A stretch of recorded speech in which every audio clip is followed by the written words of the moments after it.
सबसे पहली जो चीज़ समझना है वर्किंग ऑफ अ मोटर में, वो समझना है कि ये देखो, आप अरेंजमेंट तो आप पूरे अच्छे से जान चुके हो, ठीक है। अब ये क्या कैसे वर्क कैसे करता है, तो देखो ये मैं बताता हूँ आपको। पहले ये बैटरी से करंट निकलता है, ओके। ये बैटरी से करंट निकलता है, आप स्क्रीन पे देख सकते हैं। बैटरी से करंट निकलने की वजह से ये करंट किधर पास कर रहा है, देखो रेक्टेंगुलर कॉइल में ऐसा कुछ पास किया जा रहा है करंट, है ना। और ये करंट पास कर रहा है रेक्टेंगुलर कॉइल में, और रेक्टेंगुलर कॉइल में से जैसे करंट पास करेगा तो वो बिहेव करेगा as a current carrying conductor placed in a magnetic field. जैसे कि आप ये रेक्टेंगुलर शेप को भूल जाओ, मान लो कि ये जो रेक्टेंगुलर का ये पार्ट है जो आप देख रहे हो, ये वाला पार्ट देख रहे हो, ठीक है। इससे करंट पास हो रहा है और ये मैग्नेटिक फील्ड के अंदर क्या है, प्लेस्ड है। तो आप कह सकते हैं कि इस वाले पार्ट पर एक फोर्स लगेगा, ओके। ये देखो, ये आप यहाँ पर, ठीक है, ये कंडक्टर है और ये भी मैग्नेटिक फील्ड में है, तो इस पे भी एक फोर्स लगेगा, लेकिन वो फोर्स जीरो होगा, मतलब कि इस पे कोई फोर्स नहीं लगेगा। मतलब ये आप जो देख रहे हो यहाँ पर, ठीक है, ये पैरेलल जब भी देखो, एक चीज मैं बता देता हूँ आपको। जब भी कोई कंडक्टर पैरेलली प्लेस्ड हो मैग्नेटिक फील्ड में, पैरेलल प्लेस्ड हो मैग्नेटिक फील्ड में, पैरेलल या एंटी पैरेलल आप कह लो, ठीक है, तो उस पर कोई फोर्स नहीं लगता है। ये कैसे नहीं लगता है फोर्स, तो ये मैं आपको बताऊंगा अभी थोड़ी देर में, आपको मैं बताने वाला हूँ। आप उसके लिए वेट करो तब तक, ठीक है। तो आप ये बेसिकली समझ गए कि जैसे ही करंट यहाँ से निकलेगा तो रेक्टेंगल का चारों साइड, ठीक है, रेक्टेंगल का चारों साइड, ठीक है, दो लेंथ और दो ब्रेड्थ, इस ये क्या करेगा, कैसा बिहेव करेगा, करंट कैरिंग कंडक्टर की तरह बिहेव करेगा placed in a magnetic field. And उस पर कुछ फोर्स लगेगा, और वो फोर्स कैसा होगा, आई इंटू एल क्रॉस बी के इक्वल होगा। ये मैं आपको बताने की कोशिश कर रहा हूँ बार बार, ठीक है। तो अभी हम लोग समझेंगे कि ये कैसा मूवमेंट होगा इसका। एंड ये जो आप जो देख रहे हो यहाँ पे, देखो मैं ब्लू से जो मार्क कर रहा हूँ, जो दो कंडक्टर देखो आप यहाँ पे, ये वाला कंडक्टर और ये वाला कंडक्टर, इस पे कोई भी फोर्स नहीं लगेगा शुरू में, बाद में इस पे एक फोर्स लगना शुरू हो जाएगा, ठीक है। तो ये कैसे है, क्या है, इन सारी चीज़ों को हम डिस्कस करने वाले हैं। So starting with the first point, आप देखो कि ये सबसे पहले हम जो डिस्कस करते हैं कि ये कंडक्टर जो आप देख रहे हैं इधर लेफ्ट साइड में, ये जो स्ट्रेट कंडक्टर देख रहे हो, और ये राइट साइड में स्ट्रेट कंडक्टर, इस पे फोर्स कैसे कैसे लगेगा। तो आपको फ्लेमिंग्स का लेफ्ट हैंड रूल याद होना चाहिए। फ्लेमिंग्स का लेफ्ट हैंड रूल क्या था, देखो आप, मैं फिर से रिमाइंड करा देता हूँ आपको। मैग्नेटिक फील्ड के डायरेक्शन में आपको अपने फोर फिंगर को प्लेस करना है, करंट के डायरेक्शन में आपको अपने मिडिल फिंगर को प्लेस करना है, जो आपका थंब है ये फोर्स का डायरेक्शन देगा, ओके। तो ये था फ्लेमिंग्स का लेफ्ट हैंड रूल, मैं आपको बार बार याद दिला रहा हूँ इस चीज़ को। आप ये इस कंडक्टर के पास, ठीक है, आप इन पूरे रेक्टेंगल को भूल जाओ, आप बस इस कंडक्टर को याद रखो, देखो ये वाले, इस वाले कंडक्टर को, ठीक है। और फ्लेमिंग्स का लेफ्ट हैंड रूल लगाओ। तो मैग्नेटिक फील्ड कैसा है बताओ, नॉर्थ टू साउथ है। फ्लेमिंग्स का लेफ्ट हैंड रूल आप जैसे लगाओगे तो उसमें आपको फोर फिंगर को कैसे प्लेस करना है, from north to south. Current किधर जा रहा है बताओ, करंट किधर जा रहा है, तो करंट जा रहा है ऊपर की ओर, देखो आप, ऐसा जा रहा है करंट, मैं रेड से मार्क कर देता हूँ उसको, देखो ये ऐसा जा रहा है करंट, ओके। तो करंट ऐसा जा रहा है, तो ये देखो इस जो रेक्टेंगुलर कॉइल है, इस पे फोर्स कैसा लगेगा, डाउनवर्ड की ओर फोर्स लगेगा। फ्लेमिंग्स लेफ्ट हैंड रूल आप लगाओ इस वायर पे, ठीक है, आपको क्लियर हो जाएगा कि ये मैं क्या बोल रहा हूँ। फोर्स इस पे आपको, देखो आपका थंब नीचे पॉइंट करेगा आप जैसे ही प्लेस करोगे इस वायर पे, ठीक है, एंड इसका मूवमेंट नीचे की ओर होगा। उसी तरह सेम आप इस कंडक्टर के लिए भी यहाँ पर भी फ्लेमिंग्स का लेफ्ट हैंड रूल लगा सकते हैं आप। मैग्नेटिक फील्ड कैसा है, from north to south, and ये कंडक्टर देखो ऐसा प्लेस्ड है, ठीक है। तो आप इस पे जैसे फ्लेमिंग्स लेफ्ट हैंड रूल लगाओगे, ये ऊपर की ओर थंब आपका पॉइंट करेगा, इट मीन्स ये वायर ऊपर की ओर मूव करेगा एंड ये वाला वायर नीचे की ओर मूव करेगा। सो ये एंटी क्लॉकवाइज डायरेक्शन में रोटेट करना शुरू कर देगा। तो ये आप इन दो पार्ट को आप देखो, ये वाला कंडक्टर एंड ये वाला, ठीक है, लेफ्ट वाला और राइट वाला स्ट्रेट कंडक्टर को आप देखो, तो इस पे फोर्स कुछ ऐसा लग रहा है। अब एक चीज जो डिस्कस करना इंपॉर्टेंट है, वो है ये जो कंडक्टर आप देख रहे हो, ये यहाँ पर जिसको मैं मार्क कर रहा हूँ, डार्क कर रहा हूँ, इधर वाला और इधर वाला पार्ट, ओके। इन दोनों कंडक्टर पे शुरू में जब तक ये देखो, मैग्नेटिक फील्ड का वैल्यू किधर है, फ्रॉम नॉर्थ टू साउथ, ठीक है, बी का वैल्यू ऐसा है दिया हुआ है आपको, okay, from north to south. और ये वायर कैसा प्लेस्ड है, पैरेलली प्लेस्ड है मैग्नेटिक फील्ड के, तो इस पे कोई भी फोर्स नहीं लगेगा। इसको मैं पहले प्रूफ करूंगा, ठीक है, एंड देन मैं आगे का बात बताऊंगा आपको, ओके। सो इस पे फोर्स कैसे नहीं लगेगा ये मैं बताने जा रहा हूँ आपको।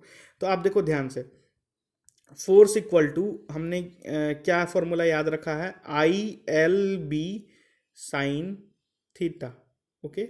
और थीटा कौन सा एंगल है, लेंथ वेक्टर और मैग्नेटिक फील्ड के बीच का एंगल है थीटा। ओके, तो ये आपको याद रखना है कि लेंथ और मैग्नेटिक फील्ड के बीच का एंगल है थीटा। अब मान लो मैग्नेटिक फील्ड ऐसा है आपका, ठीक है, मैग्नेटिक फील्ड ऐसा है आपका हॉरिजेंटल, ठीक है, और लेंथ आपने कंडक्टर भी ऐसा ही प्लेस कर दिया ऐसे। तो देखो ये है हमारा लेंथ वेक्टर और ये है हमारा मैग्नेटिक फील्ड। ओके, और इन दोनों के बीच का एंगल कितना है बताओ? इन दोनों के बीच का एंगल है 0 डिग्री। इन दोनों के बीच का एंगल 0 डिग्री। तो साइन 0 क्या होता है बताओ आप? साइन 0 होता है 0 के इक्वल। ओके, तो ये साइन थीटा किसके इक्वल हो जाएगा बताओ? 0 के इक्वल। तो ये पूरा टर्म एफ इक्वल टू क्या हो जाएगा? 0 हो जाएगा। और अगर मान देखो हम लोग लेंथ वेक्टर का एरिया कैसे लेते हैं? जिधर करेंट हो उधर से लेते हैं, ठीक है। तो आप इस फिगर से देख लो, यहाँ पर देखो आप फिगर से देख लो, करंट कैसा जा रहा है? ऐसा जा रहा है एंड ऐसा जा रहा है, ठीक है, यहाँ पर ऐसे है। तो आप देखो इस केस में आप जो लेंथ वेक्टर का एरिया है आप इधर लोगे लेंथ का area. Okay, and magnetic field भी कैसा है? ऐसा है, ठीक है। उस वाले फिगर में आप देखो ध्यान से, तो आप देखो एल और बी के बीच का एंगल कितना हो गया? ये हो गया 0 डिग्री के equal. That's why force is not acting on that conductor. Okay, तो उस कंडक्टर पे फोर्स नहीं लग रहा है। तो वो कैसा रोटेट करेगा? देखो वो सिंपली कहीं भी नहीं जाएगा, वो बस ऐसा कैसा रहेगा। ये वाला पार्ट आपका नीचे जा रहा है, ठीक है, ये मैं दिखा देता हूँ। ये वाला पार्ट नीचे जा रहा है आपका, ये वाला पार्ट ऊपर जा रहा है। ओके, तो ये आपको समझ आ गया होगा कि ये इस वाले पार्ट के लिए और इस वाले पार्ट के लिए ये फोर्स नहीं लग रहा है शुरू में। लेकिन एक चीज़ और देखो, जब ये रेक्टेंगुलर कॉइल कुछ ऐसा हो गया होगा, देखो मैं इसको बना देता हूँ, ये कुछ ऐसा हो गया होगा, थोड़ा ऑब्लिक हो गया होगा, ठीक है। तो अब इस वाले पार्ट पे मैं ब्लू से मार्क कर देता हूँ, इस वाले पार्ट पे और इस वाले पार्ट पे दोनों पे क्या होगा? फोर्स लगना शुरू हो जाएगा, क्योंकि ये कुछ एंगल पे आ जाएगा। ओके, और ये दोनों फोर्स इक्वल एंड अपोजिट होंगे। देखो एक फोर्स इधर लग जाएगा, मान लो इधर फोर्स F1 लग रहा है और दूसरा फोर्स F2 लग जाएगा। आप फ्लेमिंग का लेफ्ट हैंड रूल लगा के देखना, आपको क्लियर हो जाएगा मैं क्या बोल रहा हूँ। और ये वीडियो से मैं आपको जितना समझा सकता हूँ मैं समझा रहा हूँ आपको। आप इसको ज़रूर रीडिंग देना शांत बुक से, तो आपको क्लियर हो पाएगा। तो जब भी ये थोड़े टाइम बाद ऑब्लिक हो जाएगा मैग्नेटिक फील्ड के, ठीक है, कुछ एंगल पे इंक्लाइन हो जाएगा, देन वो दोनों फोर्स क्या करेंगे? एक इक्वल एंड अपोजिट लगेंगे, तो ये दोनों फोर्स ऑलवेज कैंसिल करेंगे। इसका मतलब इस वाले पार्ट और इस वाले पार्ट का फोर्स शुरू में 0 रहता है, बाद में इक्वल एंड अपोजिट रहता है। इसका मतलब इन दोनों पार्ट का कोई भी रोल नहीं रहता है इस पूरे रेक्टेंगुलर कॉइल के रोटेशन में। ओके, सिर्फ ये रोटेट करता है, इसकी वजह से ये नीचे जा रहा है, ये ऊपर जा रहा है, ठीक है। अब एक और चीज़ मैं आपको बता रहा हूँ, ये अब कुछ टाइम बाद क्या होगा? ये जो आपका पार्ट आपको सी डी जो पार्ट दिख रहा है, देखो ये सी यहाँ पे मार्क किया हुआ है और यहाँ पे डी, सी डी जो पार्ट दिख रहा है आपको, सी डी पार्ट कुछ टाइम बाद ऊपर आ जाएगा, ठीक है, यहाँ पर आ जाएगा सी डी पार्ट, ठीक है। ये मैं आपको मार्क कर देता हूँ, यहाँ पे आ जाएगा सी और डी, ठीक है। और ये सी डी पार्ट इधर आ जाएगा, करेंट ऐसा जा ही रहा है अपना, ठीक है, एक सेकेंड, करेंट ऐसा जा रहा है। लेकिन आप एक चीज देखो, अगर आप करंट यही सेम करंट रह गया तो ये फिर फोर्स अलग देने लगेगा, ठीक है, ये फिर वापस से उल्टा घूमने लग जाएगा। तो ये यहाँ पर हमने इस चीज़ को कॉन्कर करने के लिए क्या करा है, यहाँ पर हमने जो स्प्लिट रिंग्स का यूज किया है, देखो आप स्प्लिट रिंग्स का, ये जैसे जैसे कॉइल रोटेट होगा इसका टर्मिनल चेंज होता जाएगा। मतलब ये वाई वाला जो कम्यूटेटर है ये पी पॉइंट पे आ जाएगा, फिर एक्स वाला जो कम्यूटेटर है ये क्यू पॉइंट पे आ जाएगा, और चेंज होने की वजह से सेम डायरेक्शन में ऑलवेज फोर्स लगता रहेगा by Fleming's left hand rule. ये मैं क्या बोलने की कोशिश कर रहा हूँ, आप बस इसको रीडिंग देना, आपको जरूर समझ आएगा, ठीक है।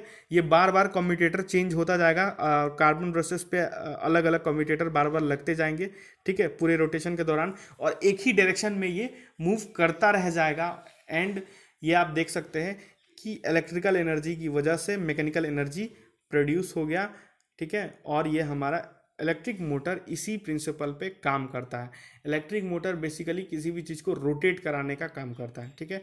आप ध्यान से अगर देखोगे, मैंने यहाँ पर जब आपको शुरू में बताया था, तो आप देखो ये मोटर में रोटेट करता है कुछ कॉइल वगैरह, ठीक है। ये आपका देखो ये वॉशिंग मशीन में भी रोटेट करता है, जब आपका वॉशिंग मशीन में कपड़ा साफ होते हुए अगर आप देखे होगे तो।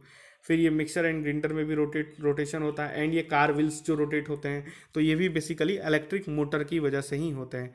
तो आई होप आपको ये construction and working of motor में भी क्लियर हो गया हो, और नहीं भी ऐसा हो भी सकता कि आपको क्लियर ना हुआ हो। तो ये क्लियर तभी होगा आपको जब आप एक बार इसको पूरी तरह इसको आप पढ़ोगे, ठीक है, आप इसको पूरा रीडिंग दोगे, देन आप इसको समझने का कोशिश करोगे फ्लेमिंग्स लेफ्ट हैंड रूल लगा के अलग अलग सिचुएशंस के लिए, तो ये आपको ज़्यादा क्लियर होगा।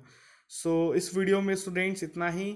आगे के वीडियो में हम लोग इलेक्ट्रोमैग्नेटिक इंडक्शन जो फैराडेज लॉ है एंड देन लेंजेस लॉ, उसके बारे में मैं आपको थोड़ा सा बताऊंगा, ज़्यादा तो नहीं बता सकता क्योंकि वो 12th का टॉपिक है। बस इलेक्ट्रोमैग्नेटिक इंडक्शन अपने सिलेबस में जितना है उसके बारे में हम लोग पढ़ेंगे, ठीक है, एंड फैराडे के एक्सपेरिमेंट्स के बारे में पढ़ेंगे। So till then students, thank you.